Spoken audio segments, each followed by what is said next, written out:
Hello, innovators. I'm Dustin Miller, PolyInnovator. Today I'm talking with Noah McMillan. He's the creator of Aristocles Media, philosopher, historian, host of the Politics Then and Now podcast. He studied classics and philosophy in university, as well as will help us get us into the philosophy of polymathy. Thank you for joining me on the Polymath Polycast. Thanks for having me. There's a lot of P's in that intro there. Philosophy, There really is, polymathy, yeah. So this is the show by PolyInnovator. Please say hello to the innovators in the audience. Hello, everybody. Hello, innovators. Yeah, I try to get to people who are trying to make a change, either if that's in philosophy or in life or in business, whatever it may be. People who want to try to innovate an idea and that kind of thing. Hello and welcome to the Polymath Polycast. And so the way I like to break the ice, which makes all the other questions much easier after this, is to share something about yourself that no one knows about you. That nobody knows about me. Well, my parents know this because they unfortunately had to deal with it, but I had the chicken pox twice. And I don't remember either time, but my parents consistently tell me about how they went on a trip to Paris with me when I was 2 and got the chicken pox and ruined the entirety of the vacation. They then had to extend the stay because you're not allowed to bring a child on the flight with chicken pox. So I essentially trapped my parents in France for 6 months. That's crazy. I don't remember, but I know I got chickenpox at least once, if not twice, when I was a kid. And they say that if you get it, it actually helps boost your immune system as you get older, too. So hopefully it helped us, but still. Yeah, apparently. I mean, my brother is just young enough that he got the vaccine, so they didn't have to go through that again. But they have a picture in our house of my dad holding me outside of a bakery really early in the morning, and it looks like a really cute thing. But in reality, he's looking down at me. In reality, he's just begging me to stop crying at like 5 in the morning on the streets of Paris. Oh my gosh, that sucks. And like, they're probably holding it over your head too. I mean, I feel bad because it's just like, dang, that's like, let it go. It was a long time ago. It wasn't his fault too. Yeah. So, speaking of long ago, what was your mindset 5 years ago, and how have you changed since then? I would say my fundamental mindset 5 years ago focused on a more what's called the teleology, which is a sort of linear progression. The example that Aristotle basically coined the word, and the example is that an acorn becomes a tree. Along the way, there's ups and downs. Different acorns become different trees, stuff like that. But essentially, that things progress and have a should in their progression. That is inherent in their nature. I would say that now, and that obviously applied to myself as to what I thought I should not only be, but become, with every act having a distinct consequence leading to a final end. I think about that much differently now, in the sense that an act can lead to an innumerable amount of possible ripples, kind of like dropping a pebble in the water as opposed to a line on a graph. And thinking about how each of those possible lines in this, mix the metaphor, lines in the sand, can lead to something else. So I would say that has been my biggest growth development as I, having left school, started reading a little bit more modern philosophy. I like that, because one of my main principles in life is progression, and I think that's kind of aligned with what you're saying there. And discovering what actions are you taking and what are the consequences of those actions. And I don't know if we talked about this last time we spoke, but there's a game, Mass Effect trilogy, where each action you take has ripple effects, and every game after that will have some sort of consequence of those choices you made. And I often think about things in real life in that same context. So you have like a basic option that will lead to a mediocre result, but then you have the two main options they give you, the Renegade or Paragon. The Renegade's more along the lines of like, hey, I do what I want to do, screw you, but you can still kind of be an anti-hero that way. Or the Paragon option, where you kind of make everyone happy. It's more of the game theory win-win scenario. And when I approach conversations in real life, I try to think, what is that Paragon option? What is the win-win scenario in this case? I like the way you say that, because I think it's a much more actually self-empowering way to think about that, as opposed to consequences and cause and effect happening to you. You can posit that on the universe yourself. And so it's also a bit of a responsibility. It's kind of carrying a burden where you realize, wow, if I use this word instead of this other word, which essentially mean the same thing, this conversation could go up in a massively different direction, which could have infinite consequences. But I think it's also very empowering to people that are trying to improve themselves to think of, in each moment, you really are able to make a decision that will have consequences years down the road from now. For example, for me, I once showed up late to class registration, didn't get into a class I want, and then ended up taking a seminar on David Hume. That wasn't necessarily, which changed the entire way I viewed the world. That wasn't necessarily that was a fortunate consequence, but if you view that as, wow, if I show up on time, I can have every possible option out there. I can really mold and choose what I want, even if something bad happens, right? Even if something poor happens in your life, you still have this almost reset at every instance in your life of creating these possible branches to expand upon.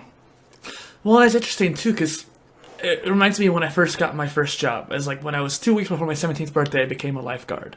And it was really interesting about the fact that the lifeguard training, there was a certain window of opportunity. Like, you had to sign up in this time frame.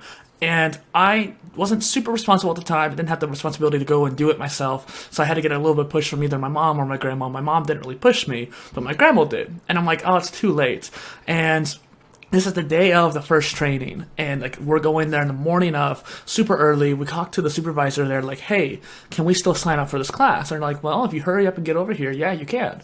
And if it wasn't for my grandma pushing me on that last minute kind of thing, I wouldn't have gotten my job as a lifeguard, which ended up being a big point in my life, because I ended up going into swim instructing and water aerobics and all personal training, all kinds of different aspects. I've had 8 or 10 roles at this company after that, and it became a huge part of my life because of a mistake, essentially. That's amazing, and I think it speaks also to this idea that we have to realize, though we have autonomy over the self, and we should harness that in every way we can and accept that, we also have to realize we are in so many ways products of our environment in instances we can't even think of. So if you can surround yourself with people that are going to push you towards things that in a mistake, right, where you were fortunate to have someone in your life like your grandmother who was like, no, you should go do this, right? And so I think as we think about our own self-improvement and we acknowledge that there's basically two, is what Hegel calls like this dichotomy between the self and what he calls the other. The other literally means everything other than the self. And he wants us, or encourages us, that the healthy person integrates the other with the self, and through acting in the real world with it. And I think that creating an environment for yourself in terms of self-improvement will create these happenstance things where even by mistakes or something like that, they can possibly have a better, turnout. Yeah. Well, and the way you describe Hegel makes me think of Taoism, where they talk about Wu Wei and going with the flow and just the way of the universe, if you will. And this seems kind of esoteric, but when you're going into that mindset where every action is there for a reason, and if you try to react to it in some way, fight against the current, you're just going to be wasting energy. But when you flow with the current, whether they're good or bad actions or consequences, you end up finding that overall there's more positive outcomes than there is negative. And at least that's my interpretation of it. But it is interesting to think about the letting go aspect and relaxing and letting yourself fall into the rhythm ends up being more positive in the outcome. And that kind of seems what Hegel's talking about there too. Yeah, I think that to expand on that, you can, and your ability to consistently engage with your outside world, help mold what is going to have those happenstance chances, right? The more you, so this contrasts very much with, I think everyone has heard the word Stoic or Stoicism. It's become a little bit misappropriated as it has, it's a 3,000-year-old word. It's probably going to change its meaning over time. But essentially what Stoicism says is that think of yourself inside your own castle or your own citadel. and you can build up the wall as much as you want, and you get to decide if the outside world is going to affect you at all. So Marcus Aurelius, probably the most famous Stoic, literally says that the only thing that hurts you is that which you allow to hurt you, right? And so you have action over the way the outside world affects you because you can control it. And this is obviously not easy, right? If someone, slurs at you or insults a loved one, that's going to hurt. But you have this ability in the internal to kind of build this citadel around you and say, okay, that person is harming me. If I let that harm me, they have actually conquered my citadel. They have come over the fence and they've invaded me. If I can figure out a way to reject that and push that away, I am still in control of myself. And so it acknowledges this things, you got to go with the flow but push it out. What Hegel changes is actually let's incorporate it into ourselves. So the Stoics literally believed in fate. They come up with the idea of fate where they're like, they have this phrase amor fati, which means the love of fate, meaning you understand that there's so much you can't control.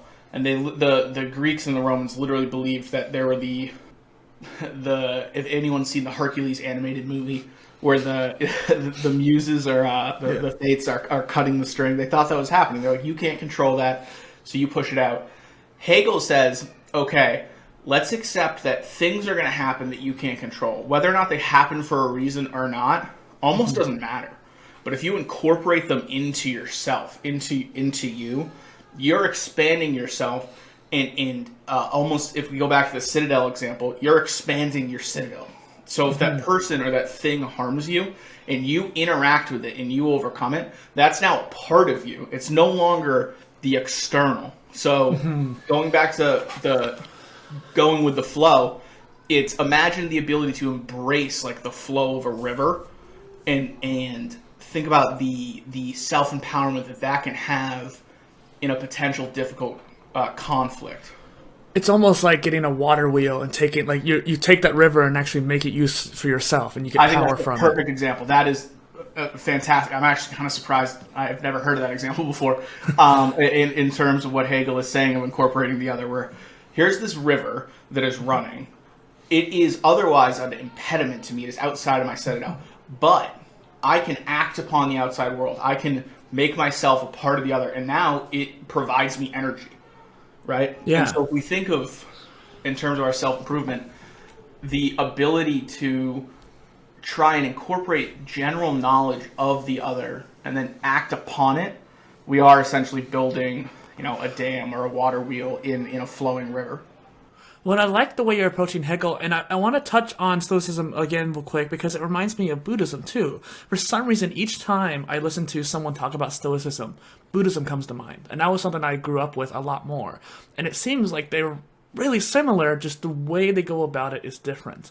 And so, for example, all three, Hegel, Stoicism, and Buddhism, I think has to come down to empathy and understanding other people. Maybe not necessarily care, per se, but emotional intelligence is probably more prudent.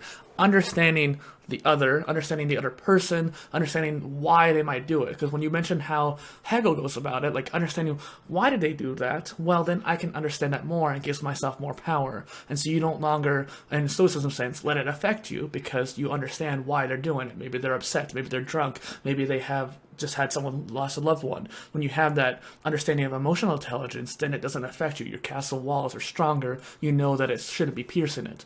Buddhism kind of takes on the idea of empathy, where you're trying to think, okay, in this case, they're having something going on in their life. I can allow that to affect me, but I shouldn't. I should just help them and try to share that compassion. And one other thing that came to mind when it came to Stoicism and Buddhism is the effect of not letting it affect you at all, per se. And so in Stoicism, there's the idea of, like, can I do something about it? No. Then why worry? Can I not do anything about it? Or can I do something about it? Yes? Okay, then there shouldn't be anything to worry. Buddhism's similar in the sense that you're going to have the highs, you're going to have the lows, but most of the time you're going to be in this low hum. And again, it's that neutral ground, just like in Stoicism, but in a different viewpoint, in a way.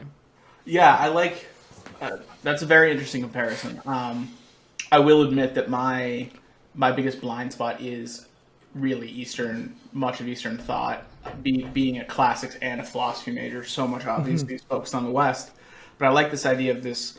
I forget the exact phrase you use, like consistent simmer or hum. That you kind of want to reach this sort of equilibrium. But I actually want to go back a sec to the empathy part of Buddhism that you mentioned, and bring up a different ancient philosopher, my personal favorite, Plato, who actually, when talking about harm and the way we should understand the way people interact with each other, will go so far as to say that no one does harm willingly, which is a thing that people probably at first are going to be thrown off with a little bit. So let me explain it. And this goes towards, by the way, empathy, to understand that if someone harms you, they did not do so on purpose, right? This then becomes a huge part of Christianity and forgiveness, but let me get to the general point. A basic premise being that no one would harm themselves rationally, right? No rational person would harm themselves.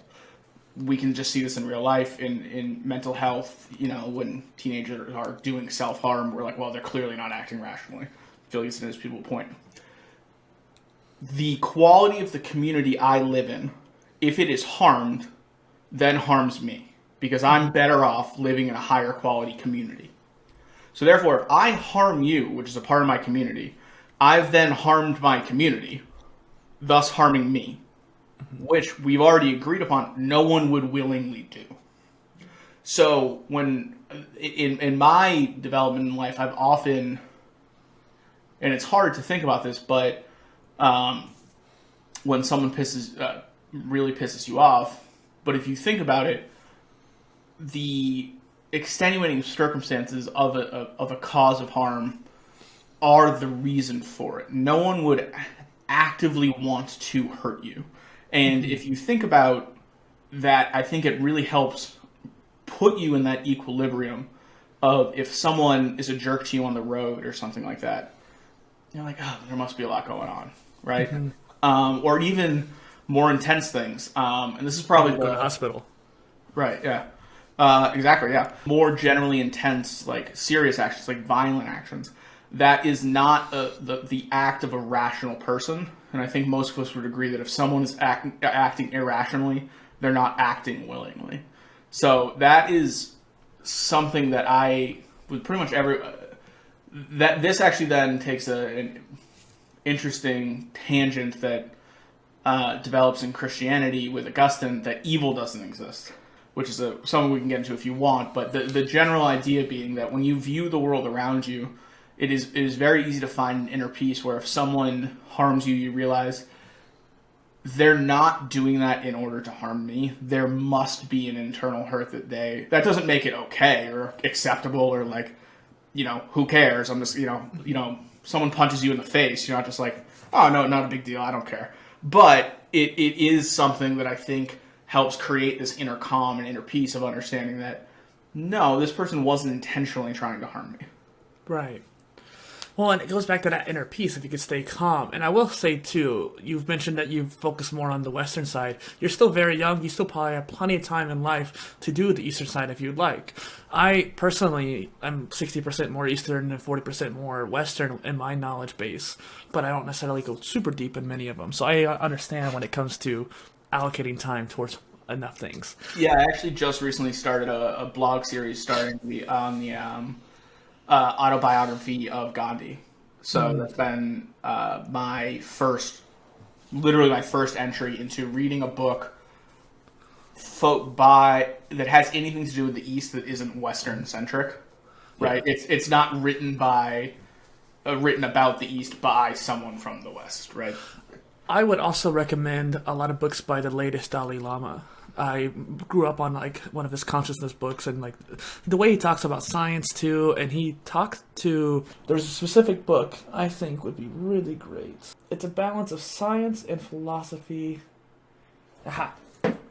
Emotional awareness. So this is a bit westernized too, but it's also easternized. So it's a combination of both, where you have Paul Ekman, who is one of the leading scientists on like microexpressions and understanding subconscious verbalization. And then there's obviously the Dalai Lama with his understanding of compassion. And they have a discussion, a discourse of like the science and philosophy of empathy and emotional intelligence. And I thought that was really interesting there too, where you have a very dichotomy that people think is different, but they often say the same thing in a different way. Which I think leads to, in the ethos of a polymath, the idea that there is a universal truth, where we take all these societies across the world, completely independent of each other, figured out basic math, right? Yeah. They figured it out. And so there's a very big modern philosophical push called postmodernism, which says that literally everything is a matter of perspective. There isn't an absolute truth about anything. And the often base argument against this is, well, look at all the way that the West and the East came to the same conclusions, not necessarily at the same time, but independently of each other. Right? The Mayans building pyramids in no way was influenced by the Egyptians building pyramids. They figured it out on their own. So there must be this universal truth. And I think that applies to philosophy as well, which is why I find it so cool when I hear of an Eastern philosopher, a philosopher I haven't heard of, say something that I've learned or believe in or even not necessarily don't believe in. And it's like, oh, well, they say it came to the same conclusion. I think that's unbelievably cool and, in a great way, inspiring, because it means there is, and Plato uses a metaphor of truth as a ladder, and he says that as a society, we should climb the ladder of truth together, which is actually the motto that I stole from my website. I think it's an exciting thing to know that, wow, we all have these intrinsic basic access to some universal knowledge. And if we,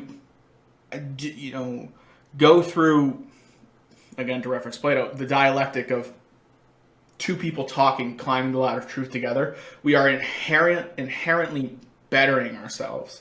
So I think one thing that's been really tough about the pandemic is the inability of people to truly do that with one another and become isolated silos, where there's this inability to realize that for those interested in self-improvement, you need to find someone else. I don't think anyone, probably alive, let alone one of your listeners, is Isaac Newton that's going to go invent calculus by himself, right? So you need other people to find the truth that you're looking for. Right. You need to come together. I mean, I've been trying to build a tribe of polymaths by uniting different pockets that I find, that kind of thing. And that's been a big motivation of mine. And speaking of your website, part of your brand is, part of the ethos of your brand is to help others understand great philosophers, i.e. Plato, like you mentioned earlier. What was some of your motivation behind that? So for me, I have always found that in just, even over beers with friends, that people inherently have similar basic philosophical questions. One of the first blogs that we had was by one of our bloggers who's actually been graduating from Oxford this weekend, was, do we all see green the same? If I say the word green, does it mean the same thing to you? And that's a thing. I even see you reacting. You're probably thinking, oh, that is an interesting question. Right? Yeah. And there are these base interesting questions that people wonder and want to know, and expanding that out even into morality, I think that there's an educational idea in America and in much of the West that education is purely a transactional thing. You think of literally, people talk literally, is college education worth it because it's so expensive? Is it going to get a return financially on your investment? And I personally think that's not really the point of education. It is very much, I mean, I know you're going to agree with me on this, furthering and bettering yourself. And I think that what philosophy does is it allows you the tools to do that. It allows you to, you don't need to be able to ask these huge questions about, do words have intrinsic meaning, or does a word have a meaning outside of a sentence or only inside of a sentence? You don't need to have an answer to that, but it'd be interesting if you could learn to think that way, and I think that would improve the way people's lives work. So for an interesting thing that I often like to tease with people at bars is this situation that's called the trolley problem. You see this trolley running away. There are no brakes. It's about to run over 5 people. You're standing there with a lever, and on the other track is just one person. They're all tied down. Do you pull the lever and save the 5 people and kill the one person? And this is a very hard question. It's a question that everybody that I've talked to has some genuine opinion on. And I want to spread kind of philosophy in general to say, think of if you have an answer to that where you say, I'm going to pull the lever because I think the outcome of the greater good is worth it. Well, then now you have sort of a model to live your life after, and you can make your own ethical and moral decisions after. So that's a long roundabout way of saying is I think that philosophy provides people a very unique way to think on how to apply questioning and critical thinking to their lives. And some of the philosophy I think in mind is like, who gives me the power to make that decision? Yes, I'm there to do it, but what gives me the right to make that decision? The other thing was, given that I grew up with a lot of Buddhism texts, a lot of Buddhism talks about the good of the many. And so 5 people is a greater than 1, obviously, and so you want to save that particular amount of people. But if you think about it in a more consequences point of view, what if that one person is a super important scientist or something like that, and they could cure cancer? And so these 5 people, you sacrifice them to save that one person, but that one person then, in turn, saves millions of people because he's able to, or she's able to do many great things in their life. Right. You don't that know one what person that could be. Created the coronavirus vaccine, right? Yeah. And so what an interesting follow-up off of that question is, okay, this would be the common retort would be, would it then be acceptable for a doctor to harvest the organs of one patient to save 5? I think for sure. Like, I've been watching the show called The Good Doctor, and it's interesting how there's a lot of nuance behind that. A lot of people don't like the idea of sharing sharing their organs. In fact, there was one episode where a mother and a daughter got in a car accident. The daughter was comatose and would not wake up and literally had to be unplugged, essentially.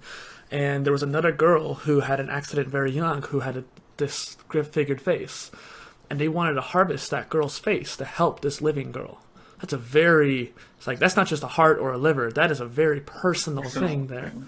And they eventually did it, and it was a very good decision, but that mother had a really hard time with that, obviously.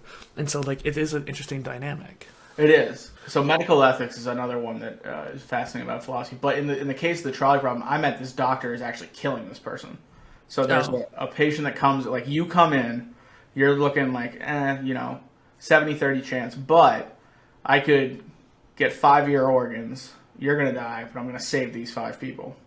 Right? So then the purpose of that question is, okay, well, then how does circumstance change our absolute choices of morality?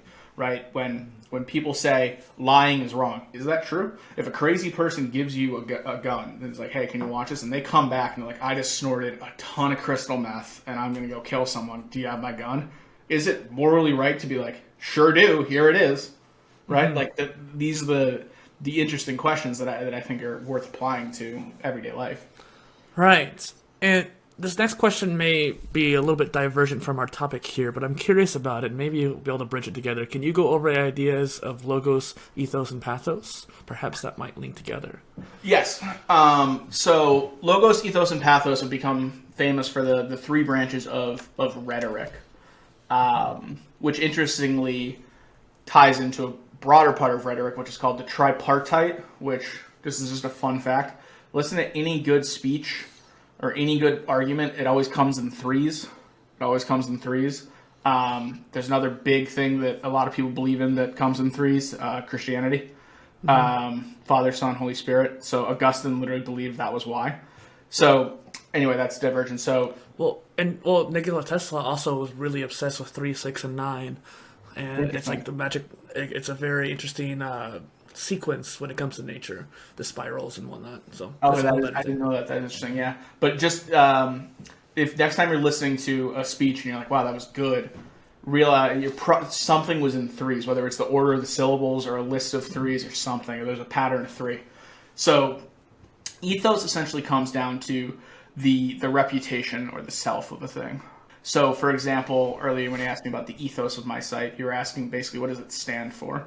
And when it comes to rhetoric, why it's a strong tool is if, one of your listeners likes something I said about Hegel and they want to convince one of their friends, they probably should say, well, Hegel said, instead of, oh, that guy Noah on a podcast said, right? Because his ethos is a little bit better than mine. And then, right. So logos is a very interesting word because in Greek it means both reason and word. So it has a very interesting implication in that regard in terms of a few things. One, in Christianity, it famously says, in the beginning there was the word. But the word in the Greek is logos. So there's a very reasonable interpretation that it says, in the beginning there is reason, positing God as sort of Plato's forms of reason, and that life comes from reason. But it also has a very interesting idea of, do we reason purely through language, right? And some people would say yes, some people would say no, but logos is just purely reason. And then pathos is the soul, the spirit. It's emotions. It's when we think about modern words, apathy means away from pathos. Antipathy, against pathos. Enmity, against pathos. Sympathy with pathos. So any pathos word has to do with the soul and the connection. And it's kind of the tripartite of it, meaning three-part of it, gains a lot of popularity because Plato starts out with the tripartite soul, then Aristotle comes in with the tripartite, basically existences of experience, ethos, logos, and pathos, especially in rhetoric. And then from then until now, until even Tesla, 3 is like the special number. I want to go off of that then too, because literally my last guest on the show, Zara, we were talking about 3 simple steps. She has 3 simple steps, her and her partner, for her education platform. I thought that was really interesting because when I taught swimming, I've taught swimming for nearly a decade, and I've distilled it down to 3 simple steps of swimming. You kick your legs straight, you keep your face down, and then number 3 is the arms out of the water, diving back in. If you do those 3 simple steps, that's 80% of all you have to do. You have to move. Swimming is about moving. It's the physics. People think, oh, you need to be breathing, you need to be doing all these different things. No, you need to get from point A to point B. Eventually, if you run out of breath, you'll find a way to breathe. And that goes back to what you said earlier about staying calm and staying within yourself. A lot of what I actually teach with swimming is the philosophy or psychology of it, where you're doing like, how do I feel right now?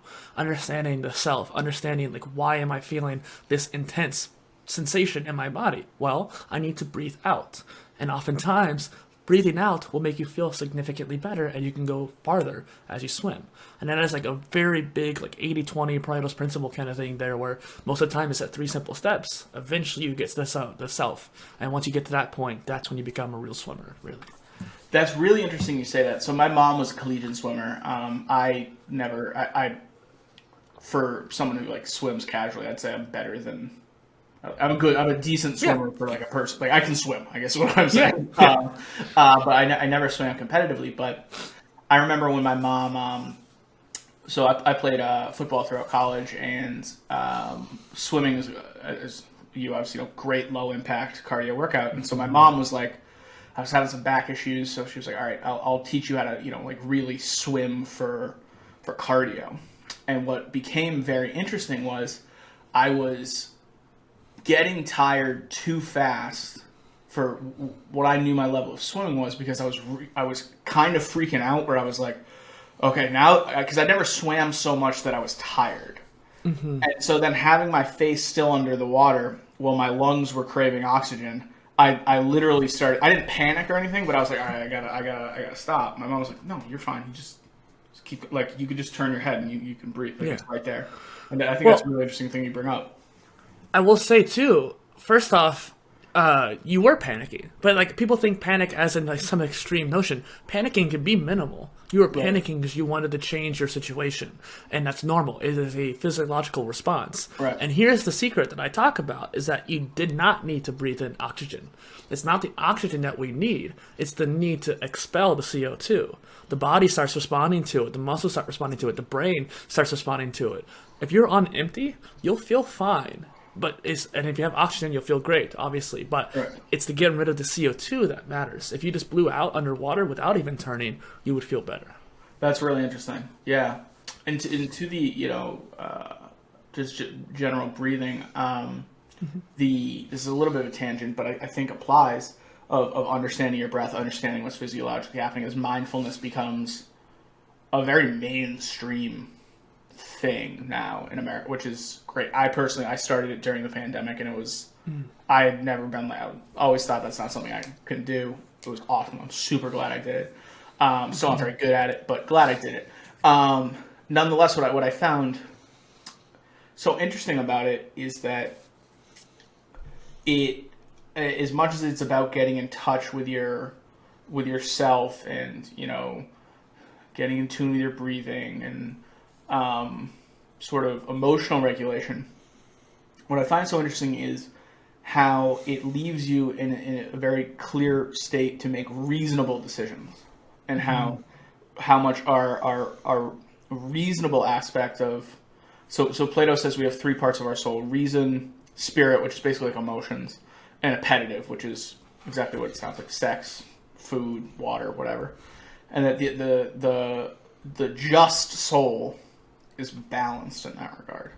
And what I personally, in terms of personal development, had always thought of that as reason sort of squishing down on the sort of animalistic side of the other two, and basically asserting its dominance. I'm a human being. I make reasonable decisions. I'm not going to be swayed by emotion. And through mindfulness, what I realized is that I think a lot of westernized, even sort of psychology and thought about the obsession with the reason has misconstrued this Greco-Roman idea of reason being in charge, and forgetting that it's about the general balance of the soul. And so that if your spirit and your appetitive are off balance, your reason can't make reasonable decisions. And so I've found that before I write it or record a podcast episode or write a blog or something, I'll do a couple minutes of breathing, and then all of a sudden I feel like my reason, my access to reason is more improved.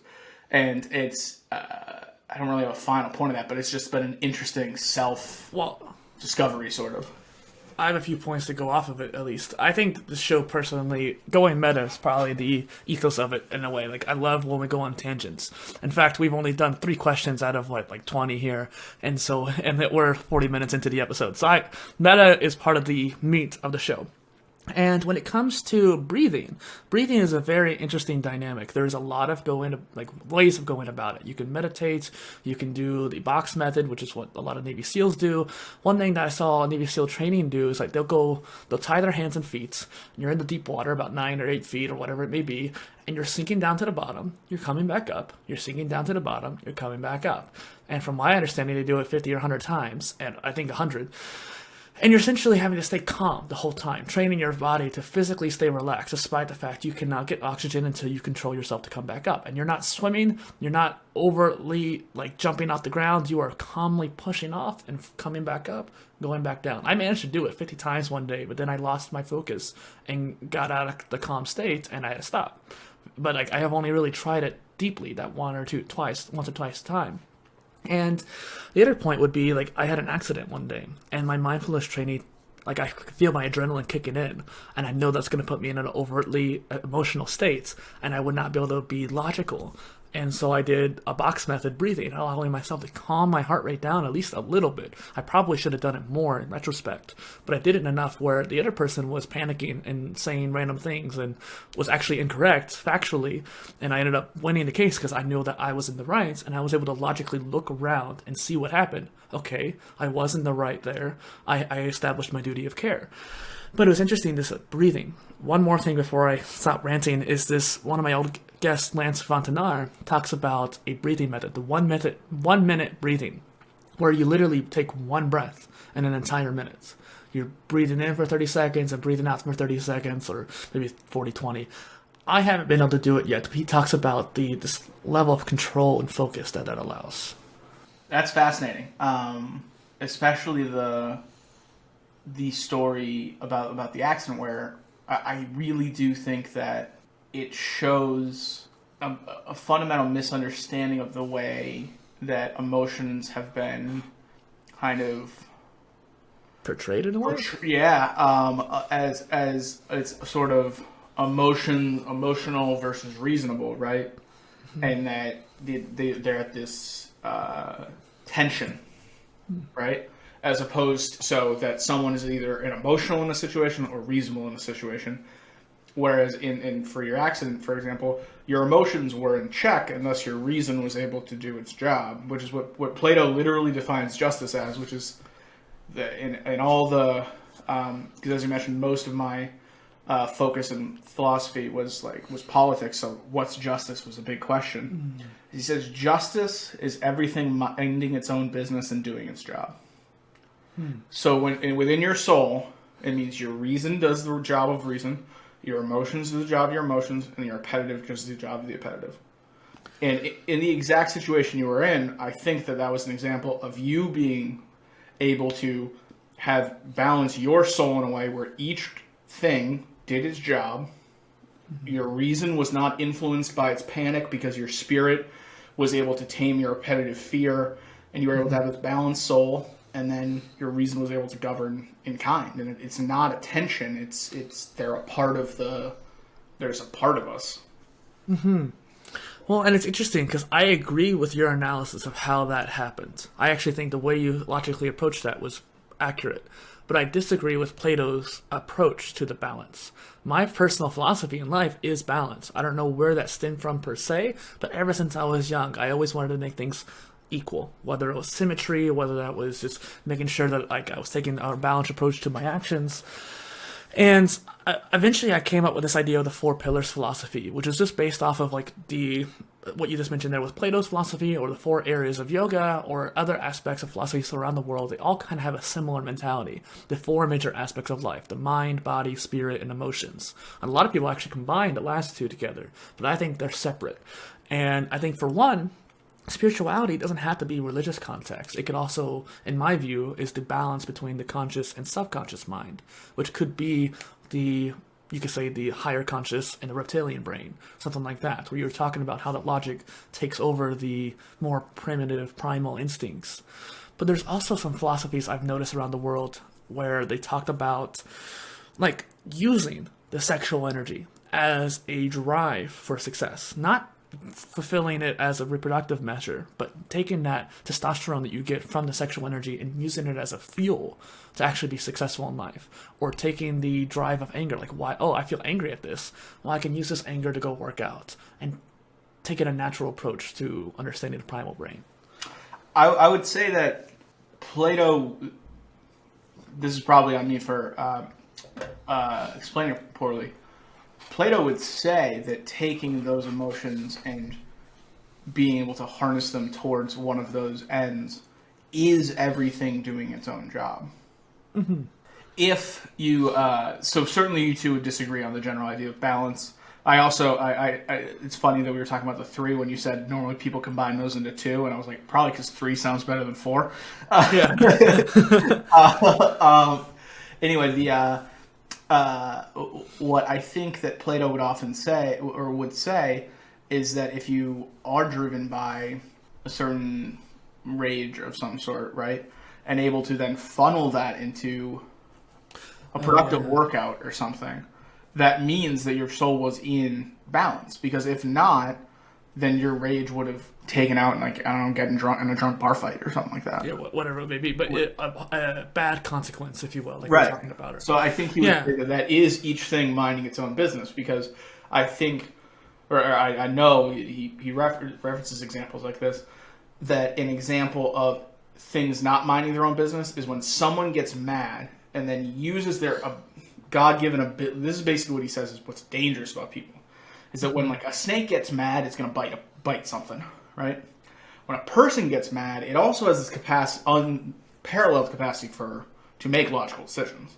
So if you let that reason be driven by, or if you let anger overtake or interfere with the job of reason, you invade Czechoslovakia, Poland, and all of Western Europe, and start World War II, right? Right.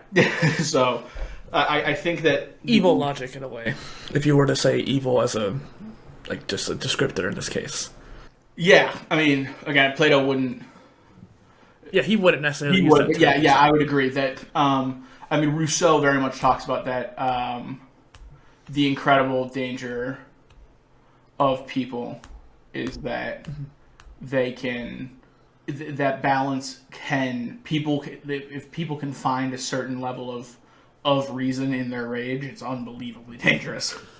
Well, and I think Plato's example of balance between those three areas is focused more on the justice and is focused more on progression in those areas or not progression per se, but like understanding like you want to not succumb to the lower aspects and try to achieve. Oh yes, it's definitely hierarchical. Yes, I see what you're saying. Yes. And when I come about the four pillars, there's a hierarchy, I guess, if you will, per se, because everyone's gonna. But I think that hierarchy is personal. So, for example, I grew up in a physical realm. Like most of my work had to do with my physical realm, my body pillar, if you will. And so my funnel, my viewpoint starts from the body pillar. But I've met plenty of people who have had such a terrible childhood or had such a turmoil in emotions that they view things from the emotional or spiritual standpoint. Some people are more logical process where they want to just learn as much as possible. They're going to college, they're going to school, and they go from the mind pillar. And then they branch out to the other three. And one last thing, too, to mention is that even though I say there's four pillars, I think the main kind of trifecta would be the mind, body, and spirit. And the emotions is kind of an interlace between them. It's still its own thing, but I think the emotions affect the other pillars more so than they do each other. It's kind of like a floater. Yeah, kind of, in a way. Yeah. And it's like, because like each pillar, like the mind-body connection, people always talk about that, like the physiological, neuromuscular connection, that kind of thing. But there's also the spiritual connection to how you think and how your spirit controls your body. I was able to do 300 push-ups one day because of my willpower, my grit, and my spiritual aspect overcame my physical weakness and my mind blocking me from doing it. Like my mind decided, yes, I'm going to do it, but it was my willpower that drove me through that. That's a whole other story there, but I just wanted to mention how those all work together. But the emotions were kind of like extra layer on top of there. Let me ask you definition of spirit in the sense that does it have thing with which it connects, or does it exist isolated? I can clarify that in the sense that the body is its own thing, right? Mm-hmm. As we speak right now, I'm touching other things, but it's not a part of me. It is not connected to any of them. When I leave this room, it will no longer even be connected to these air molecules or whatever. Mm-hmm. Is the spirit to you the same, or is there a connection to something? I try to often leave that up to interpretation, so when people listen to me talk about the four pillars, my opinion does not overtake what they might think. Because I want this philosophy to be applied to many different things. I will say my mentality on it's a bit more on the scientific base of like the subconscious and conscious mind.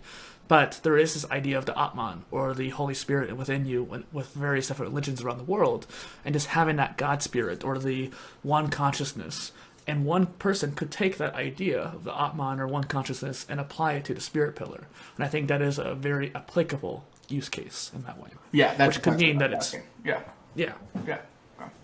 Interesting. Yeah.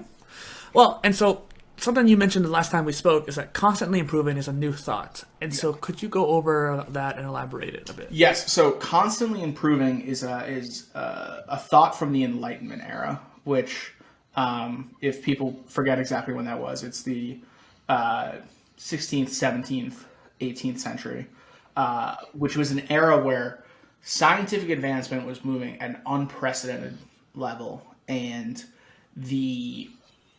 this idea that reason was going to take over the world. We were able as human beings to figure out the world through reason in a way we never had before. We didn't need to use these levels of, and I don't mean this pejoratively, I mean this literally, mysticism, in order to explain things. It was no longer Zeus got mad, I threw a lightning bolt down, he threw a lightning bolt down. Yes, that makes sense. It was, okay, we know they're polycule, I don't know when this was discovered, but you get the point. And so what that led to is this idea that things are not consistently the same. And when we think about what we take a step back in the era to the Dark Ages, things were constantly the same. There were even societies, what were called segmentary societies, where it meant that a certain kingdom would take them over, rule them for 100 years, and they wouldn't even know. It didn't matter because there was just no connection. Anything, nothing changed. It was a feudal system. You were what you were. You lived life. You went to church. You prayed to God, and then you died. And then your son made shoes too. And this happened for hundreds of years. It's literally how we have in the West have our last names now, right? And by their job.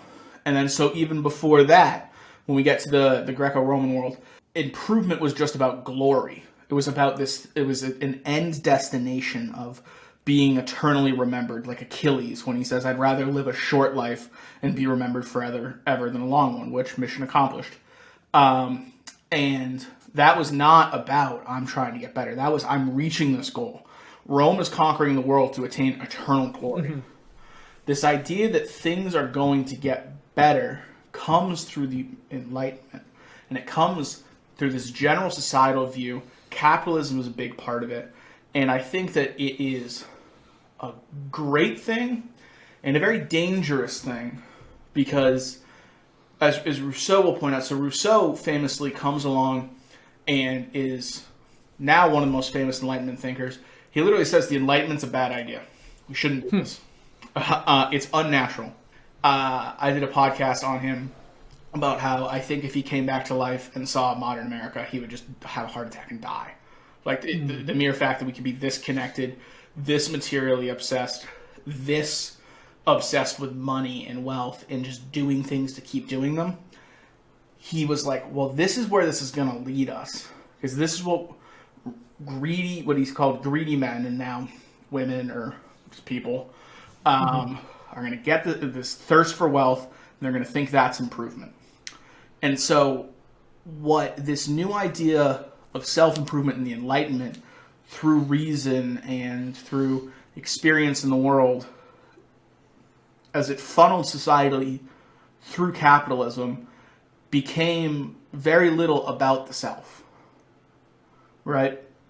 And what I like about what you're doing is trying to refocus this to the self, that we have this access to it, and that I think that the polymath is realizing that a consequence of this production of things always getting better and making things literally like a machine where you're a cog in it to further society really limits you as a person. Mm-hmm. And so I think of what you're doing as almost trying to set us back at like Oxford University during the Enlightenment, where literally they didn't even teach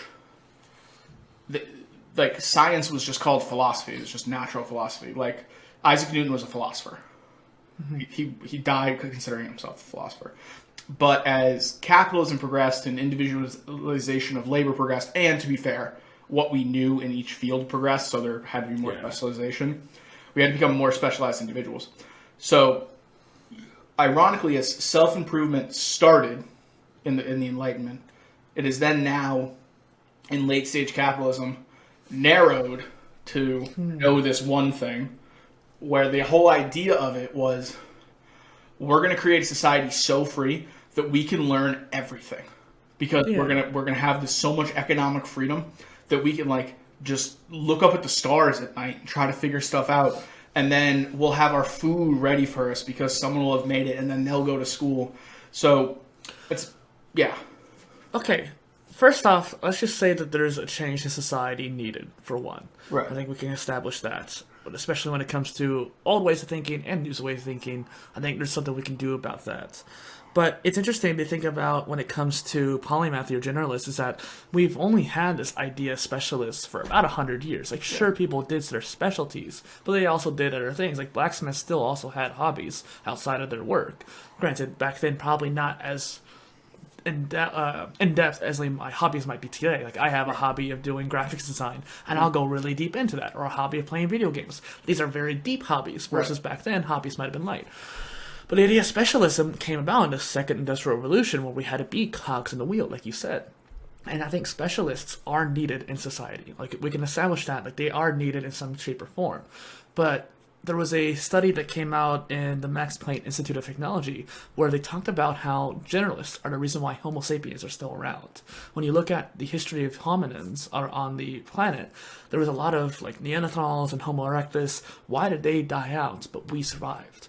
Well, the theory goes is that because Homo sapiens were able to move around the world and adapt to new environments and adapt to new kinds of food, new ways of life, they were able to be generalists in the way they live. They were able to adapt to these new situations and environments and actually survive their new treacherous terrain, in a way. And that's in our blood, basically. That's fascinating. That is very interesting. What I would add to that is two things. Or one, in the idea of specialization, an interesting thing, and this is going to make me sound like I'm a bleeding heart communist. I'm not. I'm just pointing out a comment that even Adam Smith made that Karl Marx brings up in his essential critique of capitalism.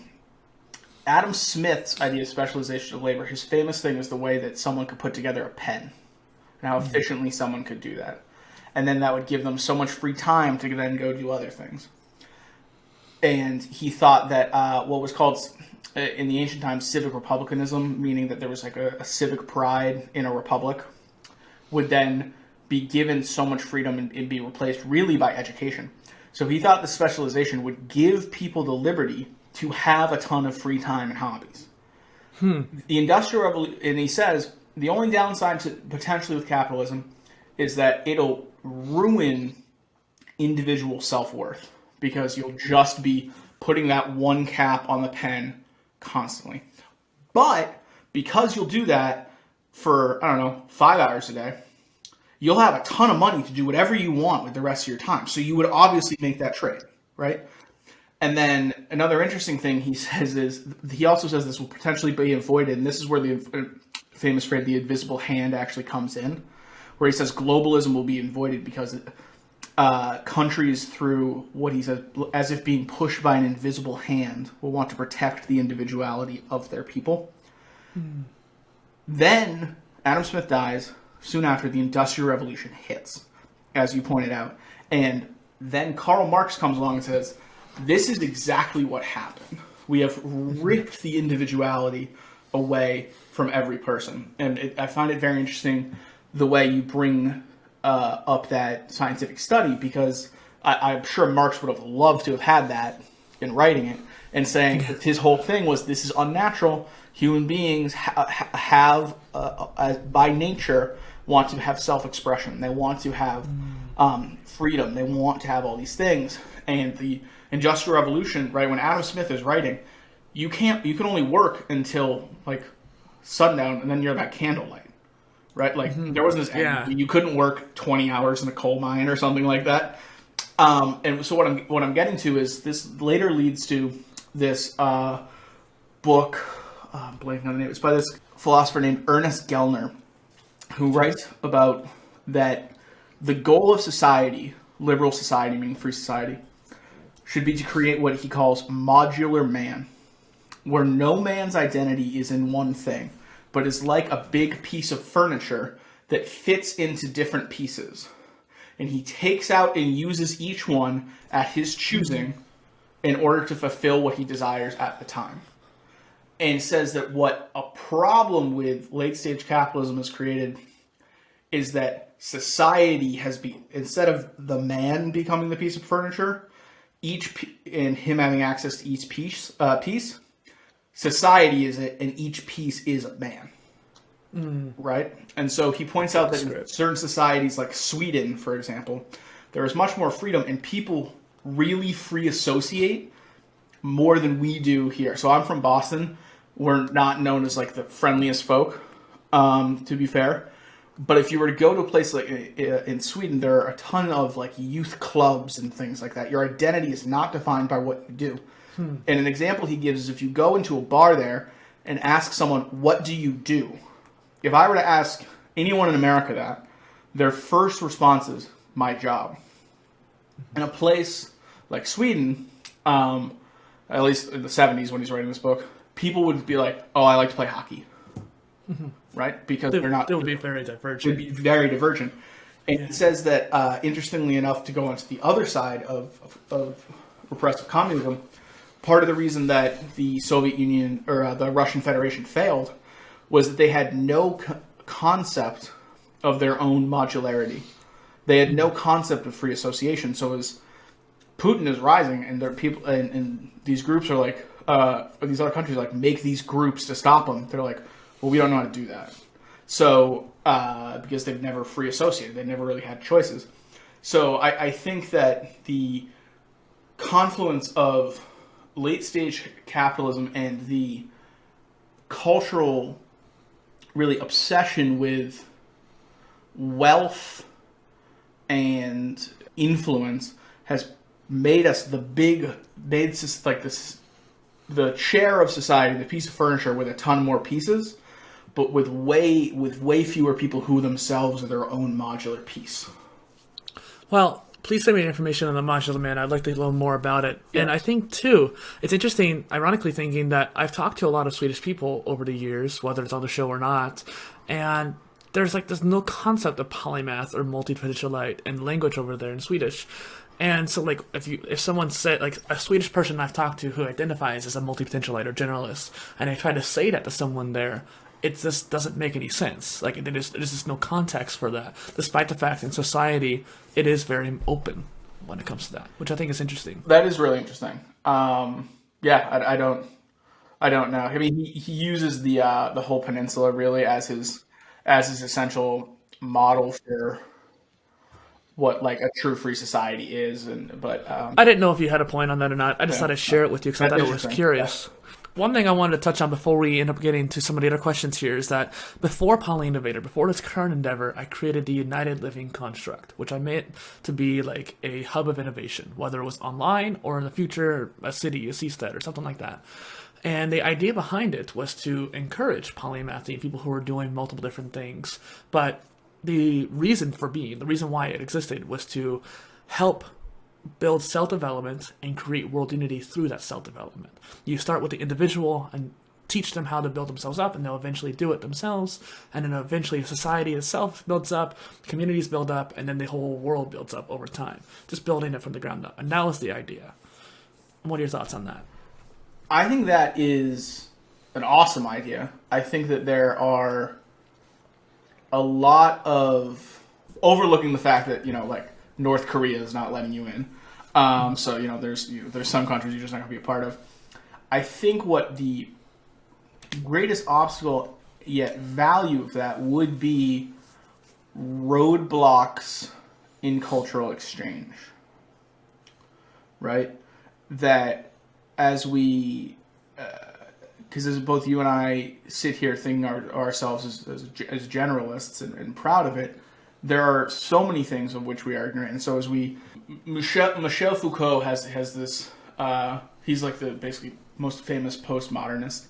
And he had this idea that there's nothing really true. There's just this reigning idea, what he calls a regime of truth, or an episteme, which is just things that we don't even know of that are constantly reinforcing values.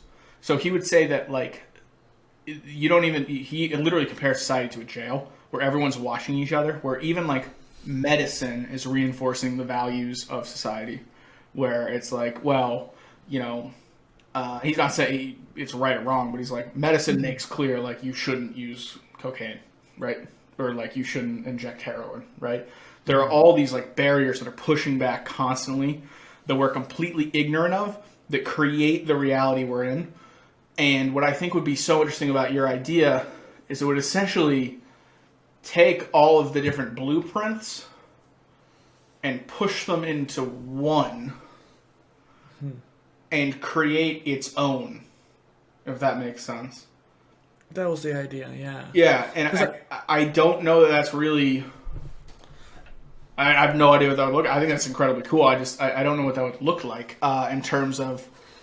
How or what, like, kind of thing. Yeah. Well, because he would say that there would be this sort of constant, even in good faith, struggle for power, right? So he would say, for example, that even in good faith, if you know, you and I right now, if whenever I talk about philosophy with someone and I'm going to support Plato and I'm being like, let's have an honest conversation, it's essentially a struggle for power. Right, like, it's not a mean one. Like, I'm not going to hate you, but it's a struggle for power. So I think an interesting dynamic that would be fascinating to. I don't think you could predict the outcome of what you would get. Yeah, you really can't. Well, I've seen projects around the world. There was Walt Disney's Epcot, not the one in Disney World, but his original concept of Epcot was a smart city, a circular economy, circular city. And when you look at the original Epcot, it's very interesting to think about how he was trying to take what he knew at the time, which is right after the Industrial Revolution, right as things are evolving, and try to systematize it in a new way. And that was really the main key. It's like taking the systems and changing the way we go about it. And then there's a thing right now called the Venus Project by Jack Fresco. And he's no longer with us, but he ended up with Roxanne Meadows creating this idea of a new way of society. They were focusing mainly on the societal aspects and how do we approach things like when it comes to materialism or money and that kind of thing.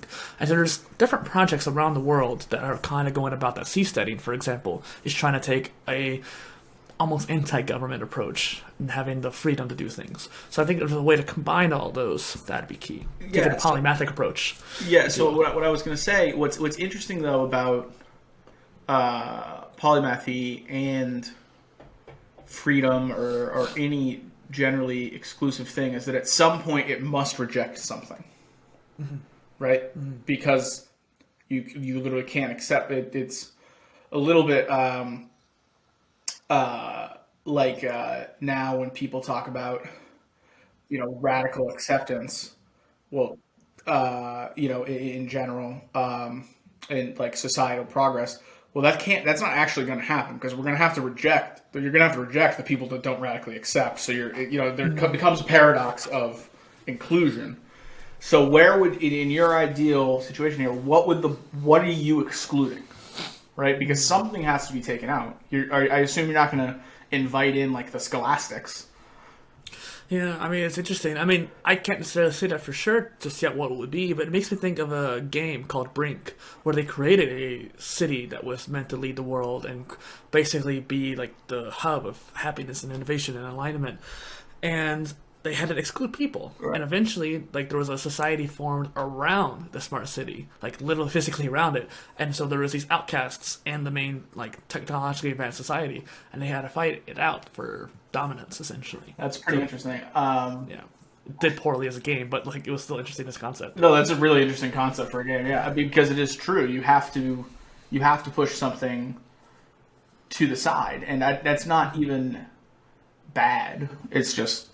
true, right? Like you can't have everything. It's a little bit I think of now with the free speech debate going on in America.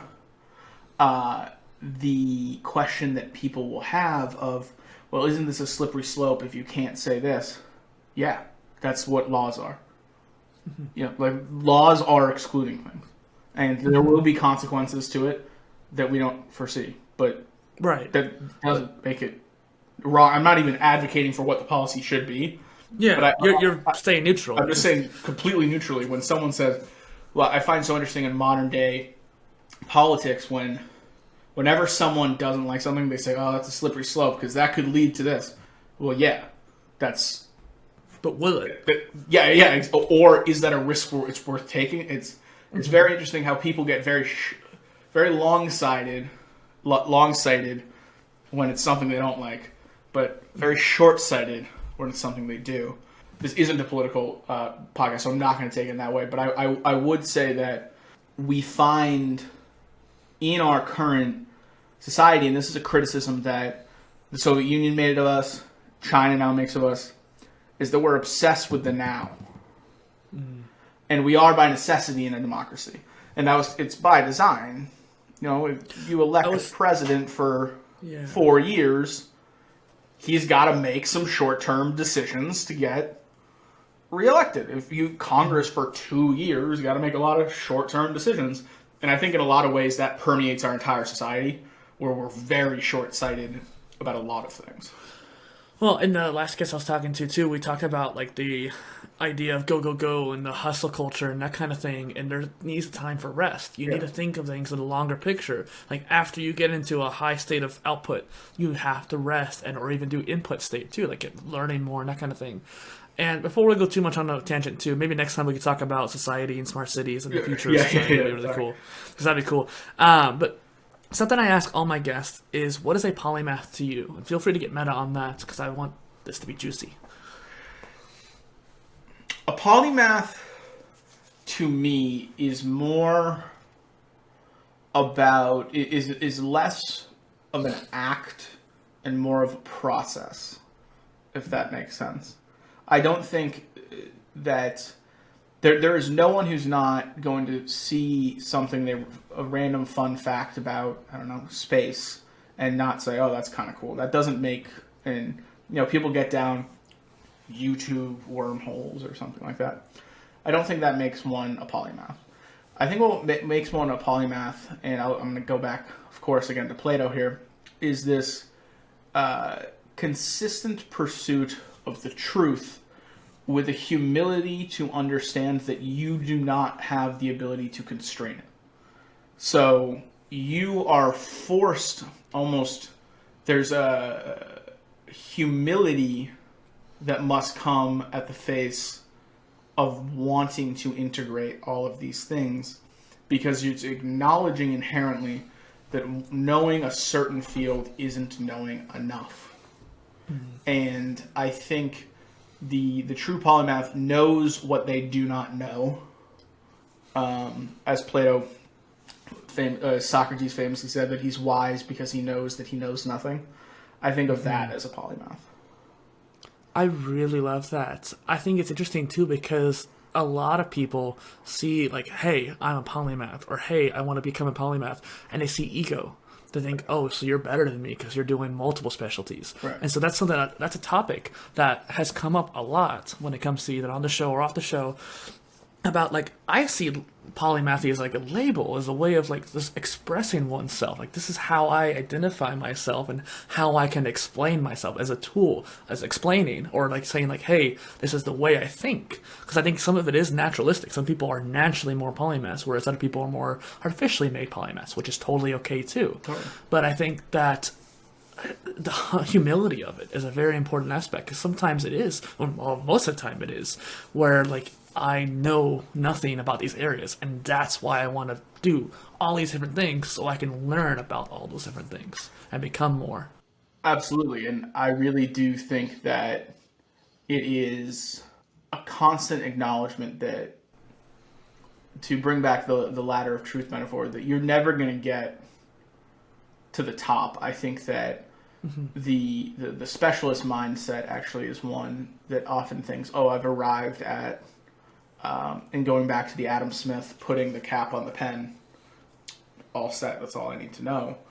I think that it really is an idea of constantly trying to better oneself through the humility of knowing that you are never going to know everything. Like, you're to steal, I forget whose phrase, I think it might even be Hawking, like, to know the mind of God. Like, you're never going to know that. Well, it's interesting too, because the idea of polymathy in the Italian Renaissance was to know everything, and back then you could know almost everything that was known in society at that point. And whether it's like true or not, the idea of like society's knowledge as a whole was not as grand as it is now. Like now you literally can't learn all the sciences or all the philosophies and know everything. You just can't keep up. And the analogy I like to use for it is really interesting. It really gives me existential dread when I talk about it. But think of the experience of going to a restaurant or learning something or doing this action or this event. There are so many restaurants in New York alone that even if you went to a new restaurant and got a new meal, every single day for your entire life, you would never get more than like 50% of all the restaurants. Just imagine the entire world of restaurants. And that's only for food. That's only for consumption. What about homes, slapsteads, movies, books? There's like, what, 1 million hours of, or 100,000 hours of video uploaded to YouTube every day. Like you can never experience all of that.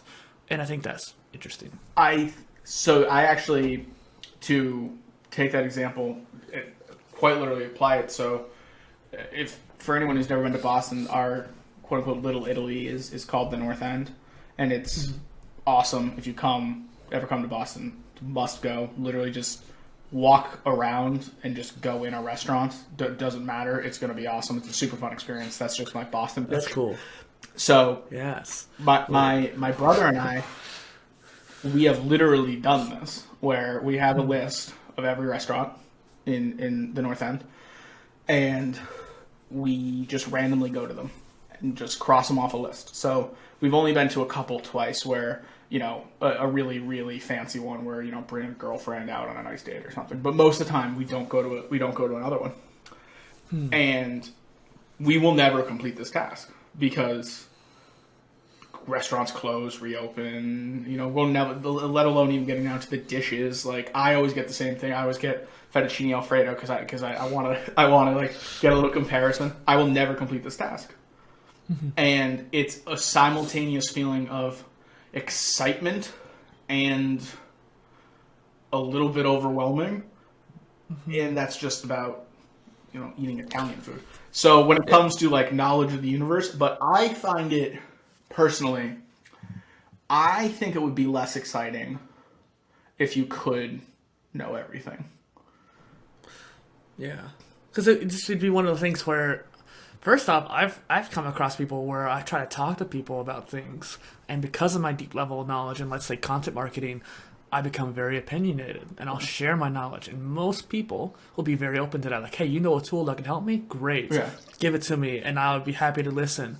But at some points, it becomes annoying, or like my strong personality will come out, and people dislike me as a person because I try to share too much. And I think that's very interesting. If you know more, the more you want to share, but the more lonely you become. Well, I mean, imagine doing that with ethical philosophy, where you're like, all right, so there's a mob. Do you hang the child to save the entire town from burning?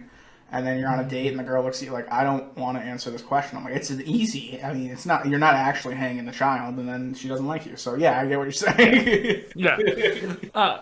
So, given the idea of polymath, the word comes from polis or poly, meaning much or many in ancient Greek, or math, meaning areas of knowledge. What do you think? Which I guess kind of answered, but what is the etymology of the word polymath? What do you know about that? So, from what I know, there's I'm going to take a step back before I get to the word to give some context.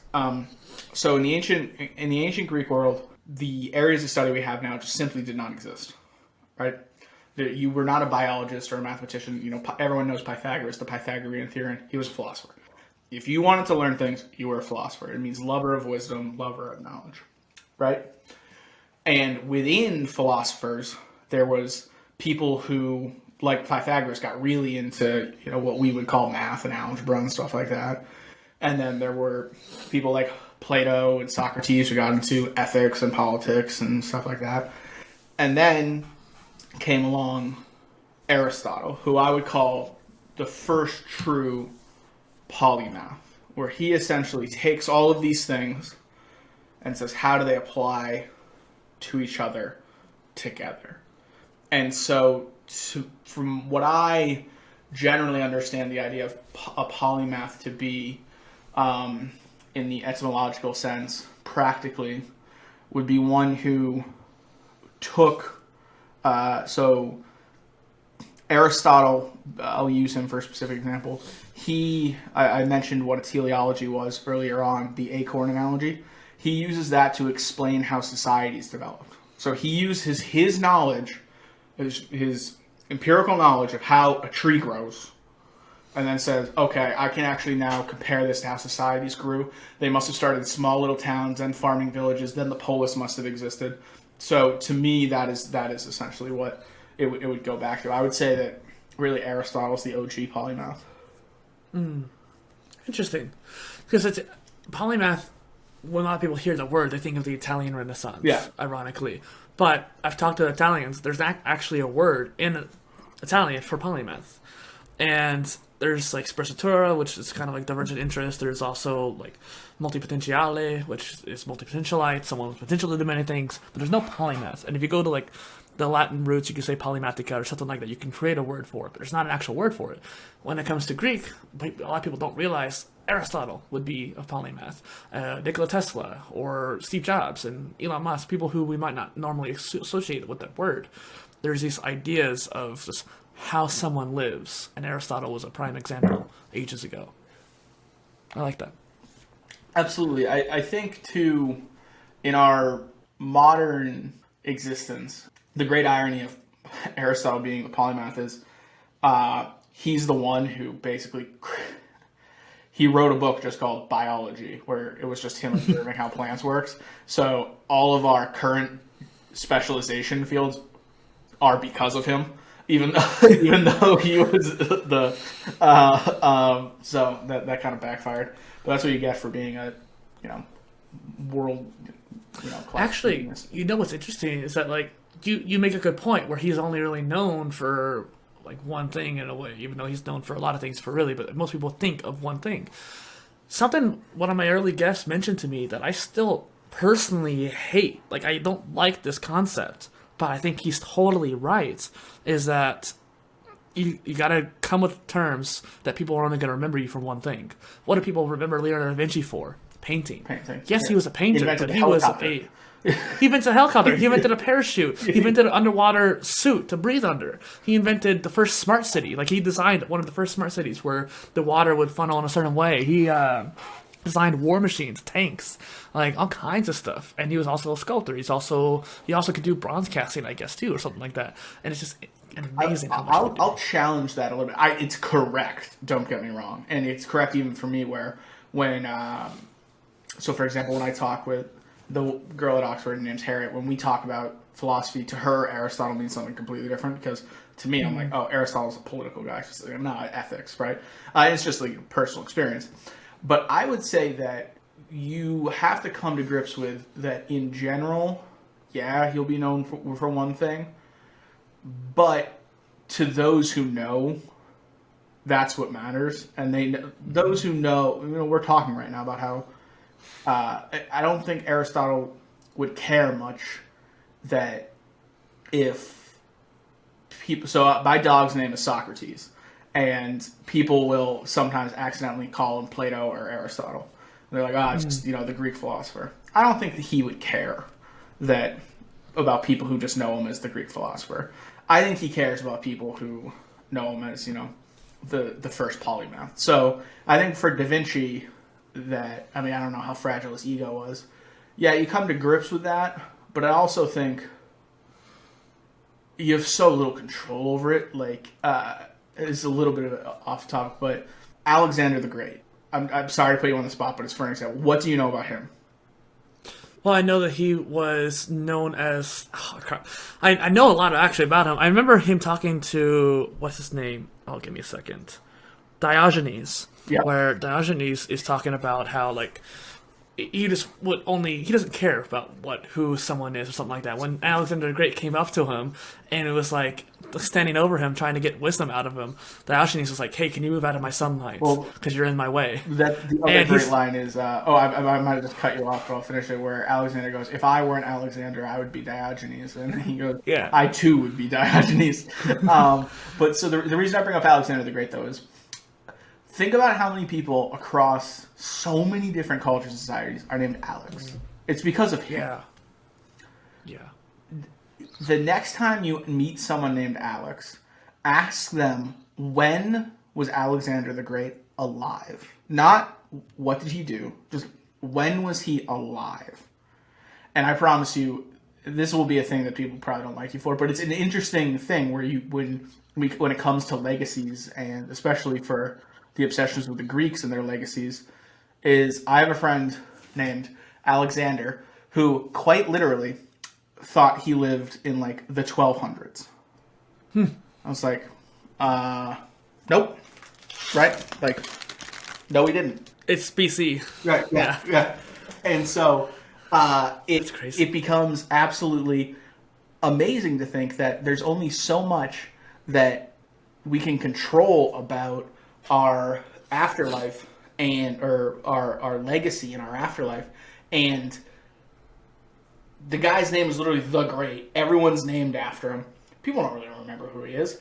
I know that would bother him, but I think that for when it comes to intellectual contributions, I think that people like, great thinkers or Da Vinci would care a little bit more about, who's actually in the knows. Well, and this kind of makes it, this small off topic too, personal branding, something I've been passionate about. That's why I created PolyInnovator, to be my personal brand, to be the foundation for all the careers that I wanted to have in life. I wanted to organize my life in the way I wanted to, and people could see that, and they could see the content I make, the videos that we're having here, for example, and get a picture of who I am. Now that we're in a more modern case where we can create content like that, we're not just writing books about ourselves or meditations or like just writing our own self-book. We can actually share about ourselves more and change our perception of, or not change, but sort of manipulate how people might perceive us. Oh, unbelievably. I think a couple things on that the way history is going to be done it's already currently changing. Just it was with TV was already different. Social media infinitely different, because so much of history it comes from art, right? When you study history, you essentially study, depictions and art and battles and to understand cultures and stuff. People are not, and so here's a great example. Cicero, who's the great Roman politician. There was recently a book came out by this woman named Mary Beard, who's probably the best living Roman historian, called SBQR, which writes this unbelievable challenge to this idea that we've essentially just taken Cicero's word for the fact that he was really good at speeches and that he overcame. If you've never heard of the Catiline conspiracy, it's worth just a quick Wikipedia search. It's one of the most interesting events that's really ever occurred. And John Adams literally modeled his life after Cicero, and viewed his role in the American Revolution as Cicero's role in the Catiline conspiracy.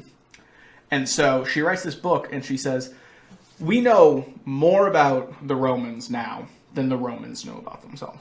Right? We've been studying this era for 2,000 years. We know way more than what John Adams did. So think about the consequences of the fact that who Cicero was to John Adams is different than who Cicero was to Charlemagne, who Cicero was to Napoleon, who Cicero was to anyone now. And she brings up this interesting idea that we're learning these new things that, maybe we made this assumption that, through a lot of archaeological evidence about Roman history, that's wrong. Like the founding date, not true. So the founding date is, for example, not true. And some of the kings of Rome were not real. But does that really matter? Because it's the most influential historical society to ever exist.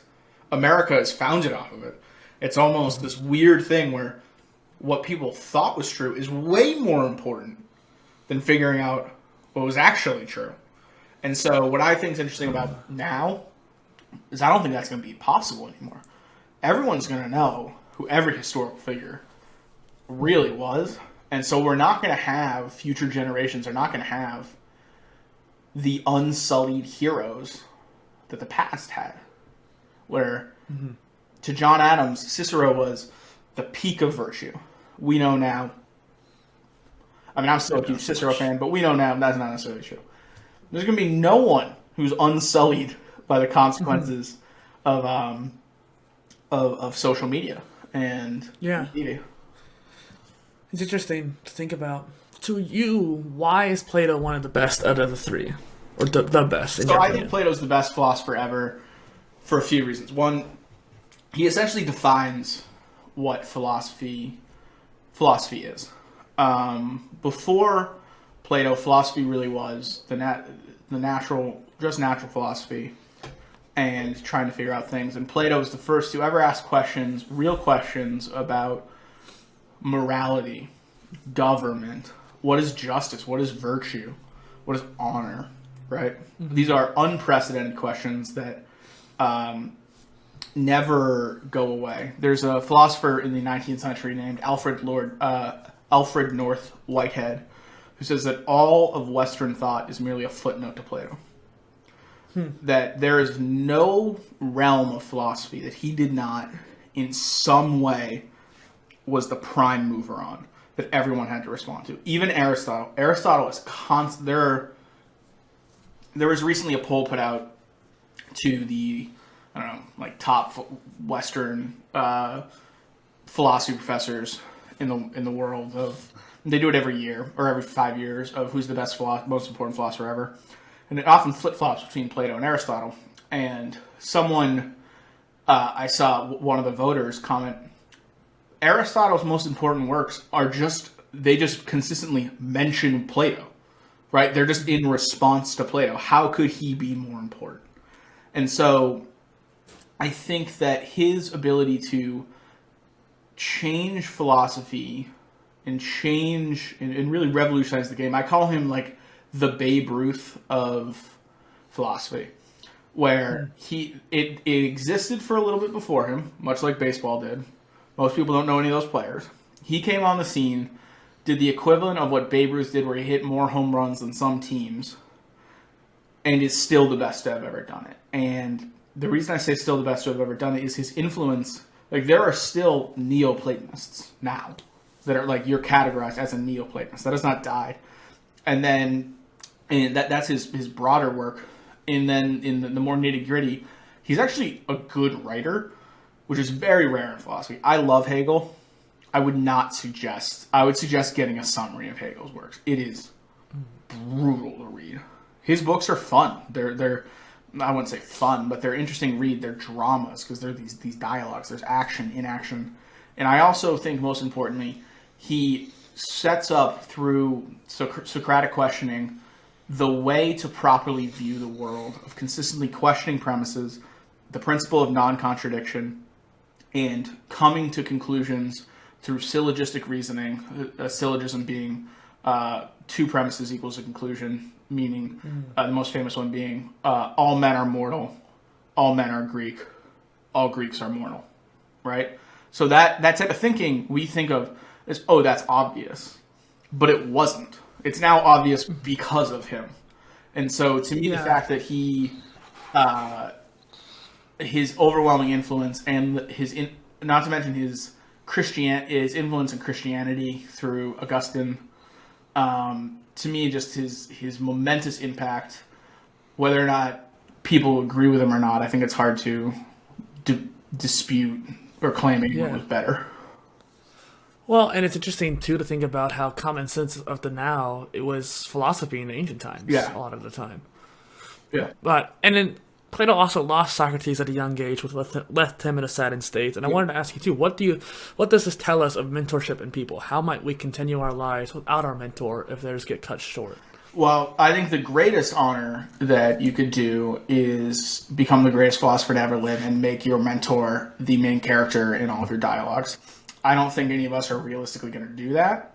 But what I view as the dynamic between Socrates and Plato and a mentor and a mentee is an interesting one, because Socrates exists to us through Plato, which I think is because he famously never wrote anything down. And when, we all have our mentors and they're all going to die, and unless tragedy strikes before us. As we think about our goal towards constant improvement, to define the contributions of someone significant to you in the progress of. I view in general that, as we talked about, we can't control our legacy. Even none of us are going to ever be as famous as Alexander the Great, and people don't even know who he really was, right? So what then is our primary goal? Really, I think it's to do as much good as we can now, right? And the way that we can honor a mentor is extending their now, right? Extending the good that they have posited upon the earth into another lifetime past their death, if that's what I would say. Or even as they're alive, past their physical presence in a room, right? Past their like earthly, corporeal bounds to expand their goodness. So, what is next for you and your content brands? We didn't get the chance to talk too much about them, so feel free to talk about them now, too, and talk more about your blogs, your podcasts, all that great stuff. Yeah, so I host the podcast Politics Then and Now, which comes out not as consistently as I'd like because I often take on pretty big topics, do some research, and write on them. The last one I did was on what is the origin of inequality amongst people in society. So the next one I'm working on is what is the philosophy of fascism and what are the tactics of fascism. So there's these kind of I did an episode on what is the founding philosophy of America. So I try to take these big political philosophical ideas and apply them to what's going on today to give people I think, like I said, we're so short-sighted in our general political or general societal undertakings that I want to give people a big view of like what is the reasoning behind this. And then so that's Politics Then and Now. Then the website Aristocles Media has for me, I'm doing a video series called Better Know Plato featuring my dog Socrates, who I call the philosophy dog. And we have I saw some of that's good. we have three really good writers that do history and philosophy as well, that write really digestible blogs on like I talked about earlier in the episode, just kind of bigger questions everyone kind of has, even if they don't know they've asked them yet. Like a recent one was on mourning death. What is the experience of mourning death? What does that mean to people? So the content will change. It's worth refreshing up on Instagram and Twitter for both, under both their names, Politics Then and Now, and then Aristocles Media. And I had the links in the description for you anyways, too, but it's always good to have that verbal confirmation, if you will. What do you think could be a call to action for our audience to do? So a call to action I would ask of your audience, and what I think is so cool about your audience is I think they'll actually listen to this, is find a question that you have in a somewhat typical thing that has happened in your life and break down the reasoning behind every bit of it and try to get down to its core. So even if it is just watching a TV show, right? Think to yourself, why did I like that? What was special about that? What makes that color that color? Do what Plato did, which was get everything down to its most base element. So if you made a decision to come to a rolling stop at a stop sign, ask, was that a moral decision? Why did I do this? Why? And try and constantly challenge the premises of it. And hopefully if you come to the website, you can find some decent examples of us doing that. Well, it reminds me of the Feynman technique, too, of breaking things down smaller and smaller. Yep. Either way. Well, that's perfect. And once again, this is Dustin Miller, PolyInnovator, and Noah McMillan on the Polymath Polycast. Thanks for being here. Thanks a lot, man. I had a great time. Me too. It was good. Dude, I really enjoyed that.